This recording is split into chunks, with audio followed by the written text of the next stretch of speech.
ఈరోజు దేవుని వాగ్దానము. సమస్త జనముల కంటే ఎక్కువగా నీవు ఆశీర్వదింపబడుదువు. ద్వితీయోపదేశ కాండము 7వ అధ్యాయము 14వ వచనము. దేవుని మాటకు లోబడి దేవుని మీద విశ్వాసం ఉంచిన బిడ్డల్ని దేవుడు అత్యధికంగా దీవిస్తాడంట. నీ గర్భఫలము, నీ భూఫలము, నీ పశువుల మందయు, నీ దుక్కుటెద్దులు, నీ గొర్రె మేకల మందలు దీవింపబడును. నీ గంపయు పిండి పిసుకుని తొట్టియు దీవింపబడును. నువ్వు లోపలికి వచ్చినప్పుడు దీవింపబడదువు, వెలుపలికి వెళ్ళినప్పుడు దీవింపబడదువు.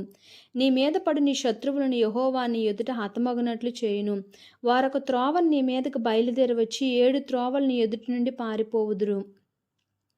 నీ కోట్లలోనూ నువ్వు చేయి ప్రయత్నములన్నింటిలోనూ నీకు దీవెన కలుగునట్లు యెహోవా ఆజ్ఞాపించును. నీ దేవుడైన యెహోవా నీకిచ్చుచున్న దేశంలో ఆయన నిన్ను ఆశీర్వదించును.